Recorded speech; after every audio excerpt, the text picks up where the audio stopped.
country preacher once delivered a sermon on giving. He said, now church, you know we've got to go, I'm fighting going into my Alabama accent, so I'm going to try to stay Midwest here. Now church, you know we've got to go somewhere, and so we need the church to walk. And the deacons lined up on the front row, and they said, Rev, let the church walk, let the church walk. The preacher saw he had them with him, so he thought, okay, let's go. And then after we've walked for a little while, church, we've got to run. The deacon said, yeah, let the church run. Let the church run. He went on preaching, getting the congregation and the deacons more excited. As he continued, he said, then after we've run for a little while, it's time for the church to fly. We've got to fly. And the deacons and the congregation said, yes, Reverend, we got to fly. We got to fly. Then the preacher said, well, now you know it's going to take money for the church to fly. And unprompted, the deacon said, let it crawl, Rev, let it crawl. When we talk about money sometimes, we don't want to stretch our mindset on it. We don't want to stretch the fact when we talk about it, and we think it gets so personal when we talk about money in the church. But when you look in the Gospels, I want you to understand how often Jesus talks on money, because I want you to understand this. It's not about our money, it's about our heart. It's not about how much we have in the bank, it's how much trust and faith we have in God and what He's doing in our lives and with everything that's a part of it.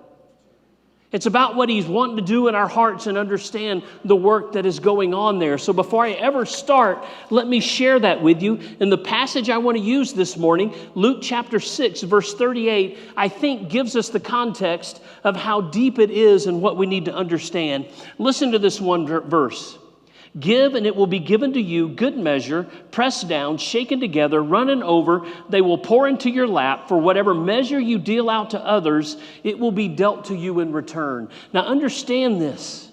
It's a great verse, and it's one that I do believe applies to giving, but I want you to understand the greater context. And I think it gets to the issue of what we need to understand, that it's about our hearts. Let me go back to verse 30 and read. Give to everyone who asks of you, and whoever takes away what is yours, do not demand it back. And just as you want men to treat you, treat them in the same way. And if you love those who love you, what credit is that to you? For even sinners love those who love them. And if you do good to those who do good to you, what credit is that to you? For even sinners do the same. And if you lend to those from whom you expect to receive, what credit is that to you? Even sinners lend to sinners in order to receive back the same amount. But love your enemies and do good and lend. Expect nothing in return, and your reward will be great, and you will be sons of the Most High, for He Himself is kind to ungrateful and evil men. Be merciful just as your Father is merciful, and do not pass judgment, and you will not be judged. And do not condemn, and you shall not be condemned. Pardon, and you will be pardoned. Give, and it will be given to you. Good measure, pressed down, shaken together, running over, they will pour into your lap. For whatever measure you deal out to others, it will be dealt to you in return. What do we give? What is the depth of really what he's getting at? Understand the magnitude of this. Give to whoever asks. Give good treatment. The golden rule is you would expect to be treated. Love everyone. Do good to all. Lend expecting nothing in return. Love all people.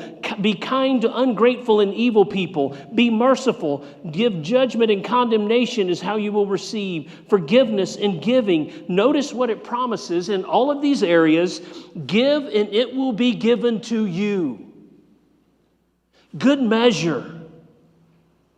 Before I ever talk further about stretching your generosity, I want you to understand this truth. When we give the right things for the right reasons, whether it be love, mercy, forgiveness, or from our treasure God has blessed us with, our stretching is always matched and given back to us. Mercy leads to mercy.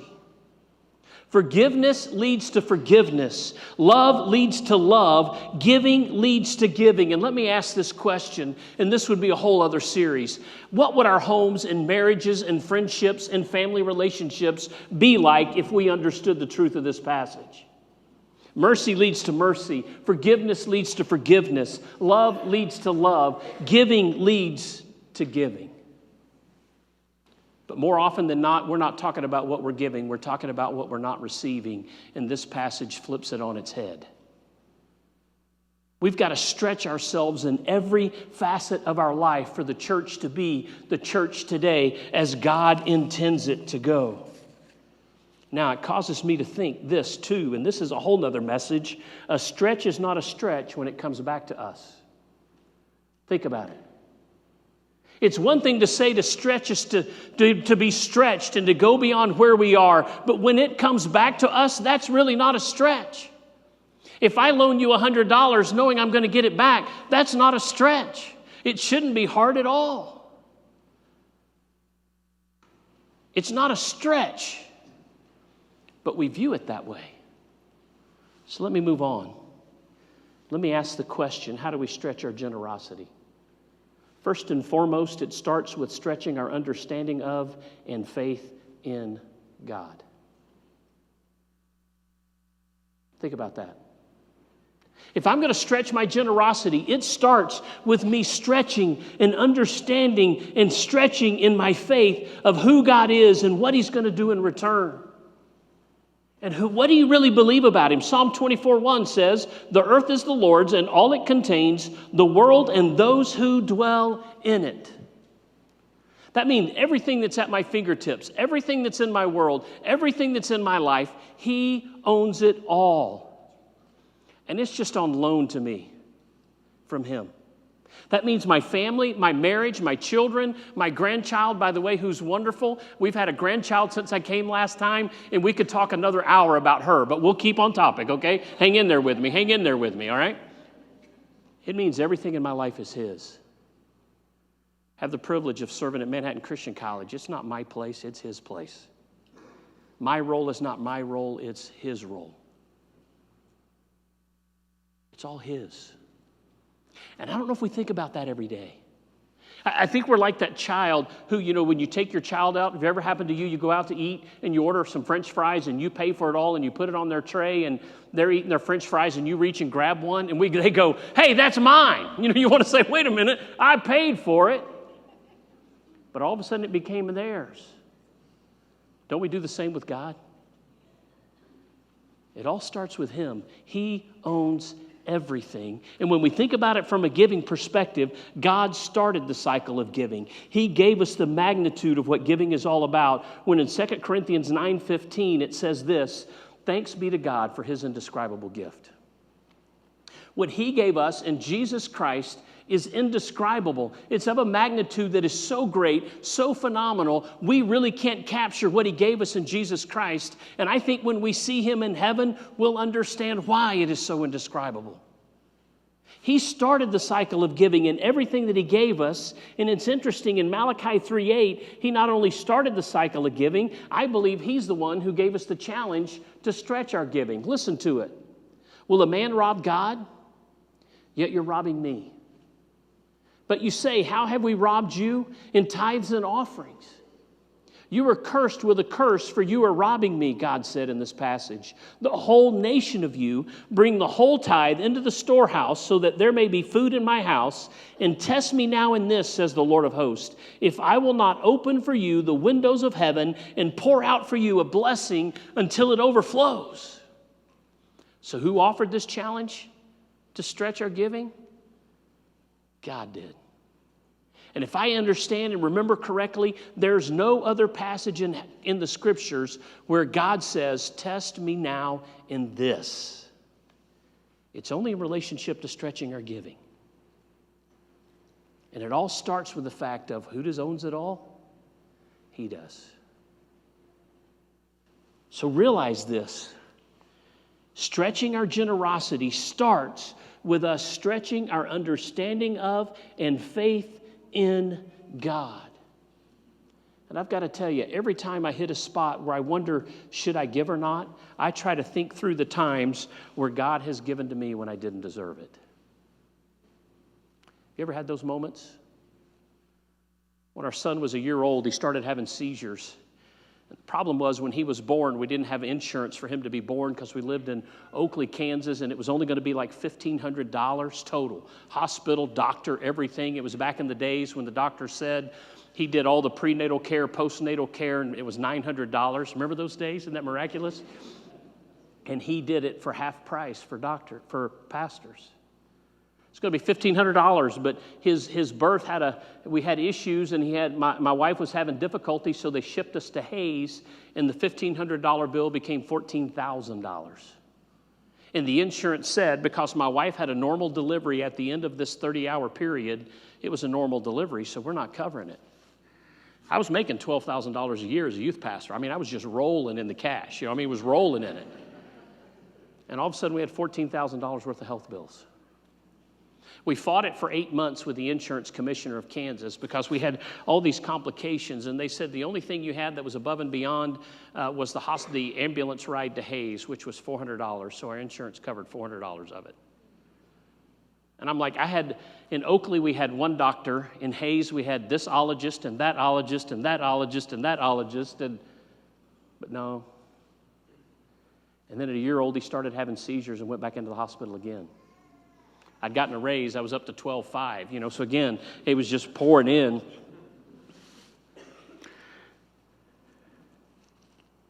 was one day I went to the hospital, had this burden of paying off this hospital bill, and I walked in, and I walked by the front desk. Nobody was there. I went at lunchtime, so I hopefully wouldn't see anybody who was behind the desk because they would remind me of how much we owed the hospital. And I ran by the front desk. It worked out well. I stayed a little too long, so I left after lunch. And when I came back, the gal at the front desk was there. And she said, "Hey, Kevin, I need to talk to you." I ducked my head, looked to the left, acted like I didn't hear her. If I'd have had a cell phone then, this was before, I'd have looked at my cell phone and, I acted like I was talking.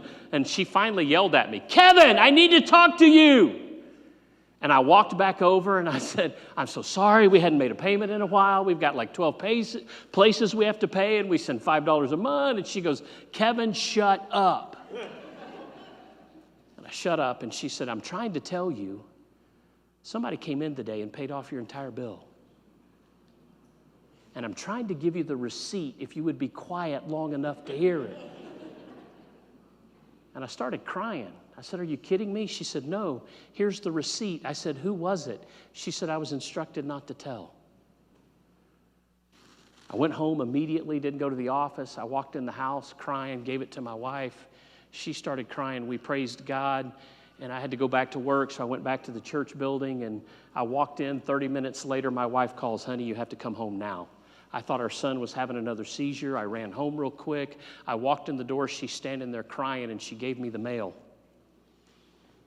And in the mail, our gas bill had been paid, our water bill had been paid, our electric bill had been paid,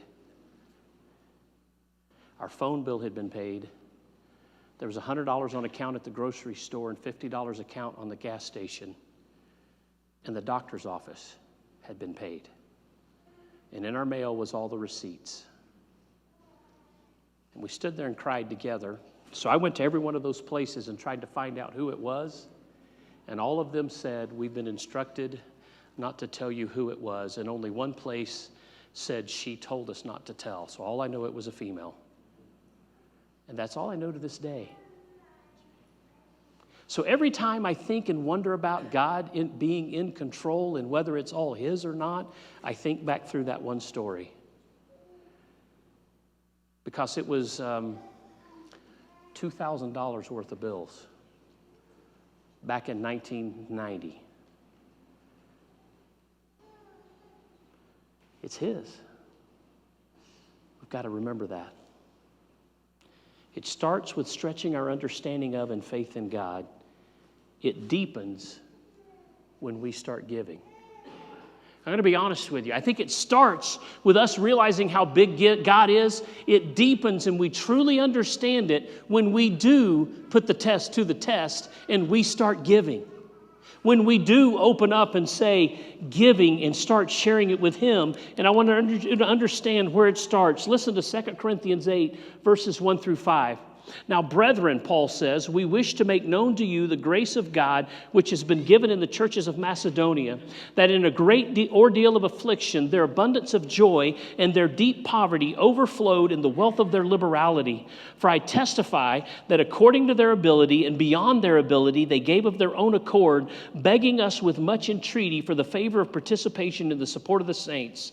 And this not as we had expected, but they first gave themselves to the Lord and to us by the will of God. The first gift we have to make is giving ourselves to God. Not our money, not our checkbook, but our hearts and our whole lives, and giving it to Him in saying, God, our world, our life is yours. We can verbalize God's ownership all day long, but living it begins with giving yourself to the Lord wholeheartedly. You know, a sinking ship doesn't totally sink until it's totally filled with water on the inside too. And a heart given to God is not His until all of it is His. Give it to Him. Give yourselves to Him. Get an email every day, Breakfast with Fred. Maybe some of the rest of you in the room get it as well. And this is something that was in it recently. Giving may be harder than earning. A lifestyle of giving away money may be both difficult and dangerous. I say difficult because profitable stewardship requires a new and often more difficult discipline than making the money. It is dangerous because many temptations confront those with money to give. Starting it and staying in the right place means every day I'm making the decision to give myself to God wholeheartedly. Everything I have, everything that's in my world, it's His. And then giving what He's blessed us with makes it deeper as well. This is in the bulletin. I love this definition. Stewardship is using God-given abilities to manage God-owned property to accomplish God-ordained results.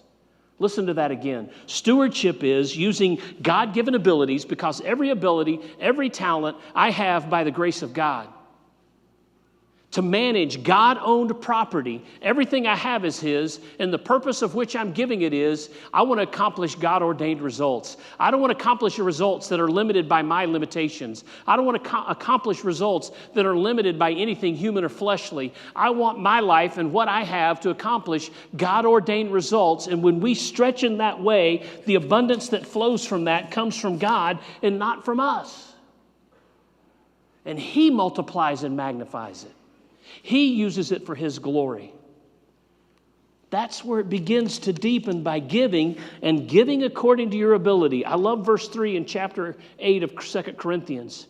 For I testify that according to their ability and beyond their ability, they gave of their own accord. I think one of the things that limits us, every time we hear about giving, we think about the $1 million gift. We think about the $100,000 gift. We think about a $10,000 gift. And we forget that the one story in the New Testament that was related that Jesus shared about giving was when a widow brought her 2 mites. Only what she had to give. It was only 2 mites. It didn't have a lot of zeros. It wasn't a day's wages, a month wages. It was just 2 mites. And it reminds us, whatever we have according to our ability to give is massive in God's economy. When I first went to work at the college, I had a time where I was reminded of this. We went to lunch with one of the donors to the school who really had no family. So on her birthday, we went down and took her out to lunch and just said, hey, we want to say we love you. Thank you so much. She was appreciative, and she ended lunch by saying, hey, I know in some cultures, the person whose birthday it is doesn't receive gifts, they give gifts. So today I'm giving a gift to you. And she gave a check to the then president, President Cable. And on the way back, he pulled it out of his pocket, and it was a check for $10,000. I was amazed. I'd never been a part of anything where you got a check for $10,000, ever. And we were going back as a 40-minute drive back to the school, and I was amazed. And then I went back and was looking for the giving report for the day. And in that giving report were checks for $10 and $25 and $50, maybe some for $100, and then the receipt for that $10,000 check. And it was a great moment because I really felt God impress upon my spirit, Kevin, I want you to understand this lady's $10 gift is larger than that lady's $10,000 gift. Why? Because she gave it according to her ability. So don't be thinking that it's that when you have to give something massive. Everything that you give according to your ability is the right gift in God's economy, and it's a massive gift because He who multiplies it. And I want you to know this. God multiplies. The passage in Luke 6:38 says, give. It also says, give, and it will be given to you. Good measure, pressed down, shaken together, running over. Running over. God's the one who multiplies it. God's the one who magnifies it. God's the one who gives back in the appropriate way. 2 Corinthians 9:6 says this, now this I say, he who sows sparingly shall also reap sparingly. He who sows bountifully shall also reap bountifully. I don't think Oklahoma is as much an agricultural economy as I lived in northwest Kansas. I grew up in Alabama where a big farm is a 200-acre farm. In Oakley, Kansas, a big farm was a 10,000-acre farm. And I learned going out and helping the farmers who were elders in the church during wheat harvest. You know, it's according to how we sow is how we reap. You sow a few wheat seeds, you're going to get a small wheat harvest. You sow in a field of 1,000 acres, you're going to reap a big harvest. The same is true when we think about giving. God's the one who multiplies it, and it's according to how we have sown. He gives good measure, pressed down, shaken together, running over, it will pour into our laps. And when we stretch our generosity, you have to understand God multiplies and God gives back. Listen to 2 Corinthians 8, start 9, verse 8. And God is able to make all grace abound to you, that always having all sufficiency in everything, you may have an abundance for every good deed. As it is written, He scattered abroad, He gave to the poor, His righteousness abides forever. Now He who supplies seed to the sower and bread for food will supply and multiply your seed for sowing and increase the harvest of your righteousness. You will be enriched in everything for all liberality, which through us is producing thanksgiving to God. For the ministry of this service is not only fully supplying the needs of the saints, but is also overflowing through many thanksgivings to God. When I read that passage, I remember the first time Lisa and I started tithing. It's when I was a youth pastor in Oakley, Kansas, making $12,000 a year.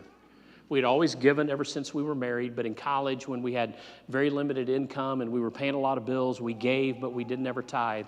And I can remember starting to tithe, and many times I would wait till I'd paid all my bills to make sure I could pay my bills, and then I would write my tithe check. And it was amazing how many times I got to it doing it that way. I got to the end that I didn't have the tithe check because the money was all spent for bills.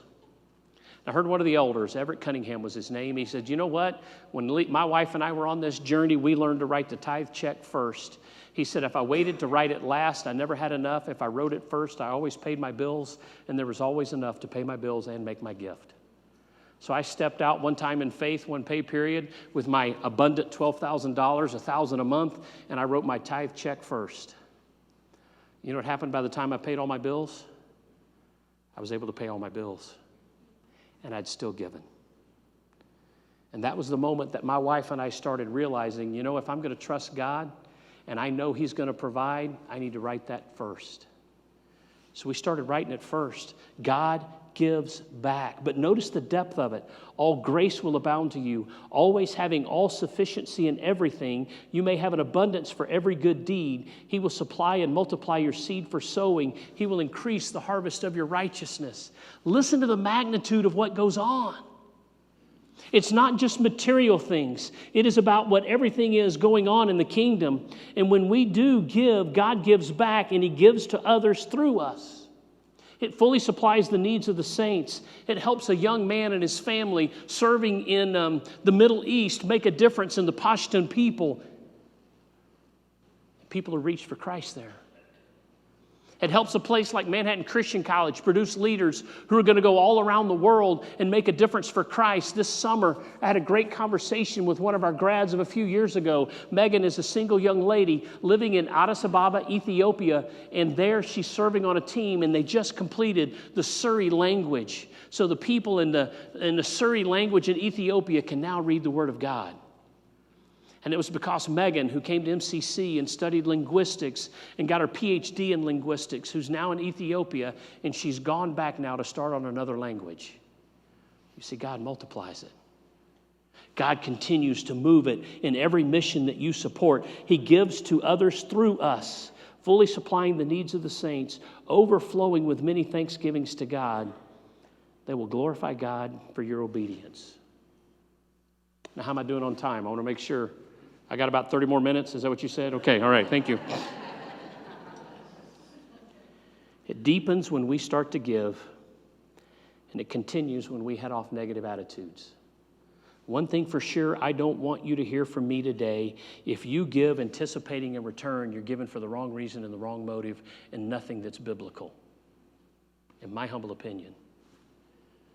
We don't give to get, we give because we've already received. Hear that.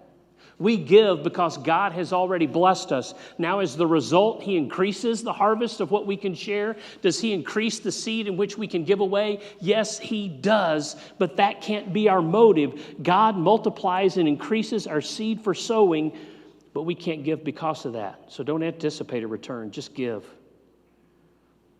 And if you give with the wrong attitude, confess the wrong attitude and ask for God's forgiveness. If you get frustrated that God hasn't given back to you, I'd check the motive. God provides the ultimate reward and meets the ultimate needs that we have in His time. And be patient. With sowing and reaping, agriculture takes time. That's one thing I learned in Oakley. I don't know if I could be a farmer.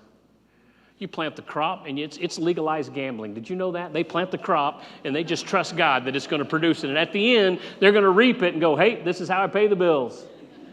I couldn't do it because I couldn't plant it and go, okay, I'm just going to sit here. Let's go to the coffee shop. Yeah, we go to the coffee shop. What are we going to talk about? How much rain we got? I mean, it's so important. In western Kansas, they talk about hundredths of inches of rain. You know, they don't talk about a tenth of an inch or an inch. It's like, hey, we got 20 hundredths last night. How much is 20 hundredths? It's like a jigger full of water. You pour it on the ground. That's 20 hundredths. And they're thrilled. Agriculture takes time. Sowing and reaping takes patience. And as we do that, we've got to remember the big picture. Remember the big picture of what life is all about. Listen to Luke chapter 14, verses 12 through 14. And he also went on to say to the one who had invited him, when you give a luncheon or a dinner, do not invite your friends or your brothers or your relatives or rich neighbors, lest they also invite you in return and repayment come to you. But when you give a reception, invite the poor, the crippled, the lame, the blind, and you will be blessed. Listen to this. Since they do not have the means to repay you, for you will be repaid at the resurrection of the righteous. Our ultimate return when we give to God's glory will not happen on this earth. Our ultimate return is when we enjoy eternity with Him in heaven. That's what we understand, to head it off with negative attitudes and make sure that we're in the right place, doing the right things. Do we need to stretch our giving? Do we need to stretch our generosity? Yes, we do. But is it a stretch when God's involved? Not at all. Give, and it will be given to you. Good measure, pressed down, shaken together, running over. It'll pour into your lap. Maybe I could just sum it all up this morning and could have preached about 3 minutes if I just would have said this. Our lives are meant to be a river, not a reservoir. Our lives are meant to be a river, not a reservoir. And I firmly believe one of the greatest issues in America today is we think what we have received is what we need to try to keep. We think what we have received is what we need to dam up and create a reservoir and let it sit right here for us to use and be blessed and be comforted by, and to be knowing that we don't have any risk in this. No, our lives are meant to be a river, not a reservoir. And if you stretch yourself to open up that river and start giving to God like we need to be giving to God and letting Him use it, the beautiful thing is the river never runs dry. Ken Murphy, you've been to the Dead Sea because the first time you went, I was with you. The Dead Sea is dead. Is there any fish in it? Anything living in it, you know why it's dead? There's no outlet. The water from the Jordan flows into it, and it doesn't flow through. It's one of the reasons. And I firmly believe a lot of us have dead faith in our giving is because we're trying to hold on to it. Whatever flows into our life, we try to keep, instead of letting God flow through us to make a difference in the lives of others. I want to challenge you to stretch your generosity.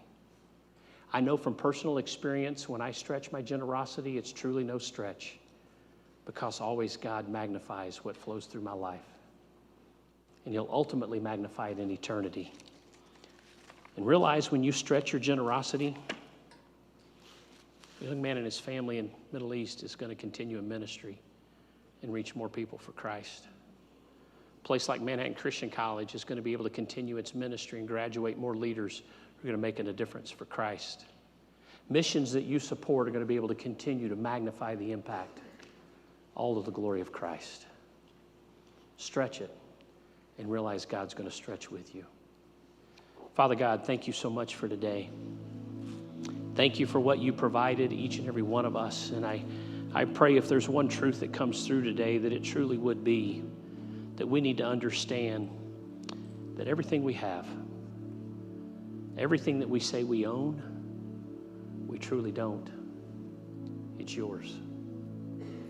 And I pray, Father, that as we understand that truth, that whether that is in our life or not is totally dependent on you and not on us, and that you would lay it upon our hearts to release everything that we have to be used for your glory.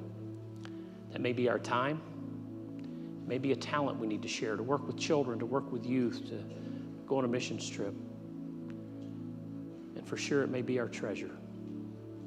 Stretch us, Father, and help us to realize even when we fear, it's not a stretch, because you're going to meet us there. In Jesus' name.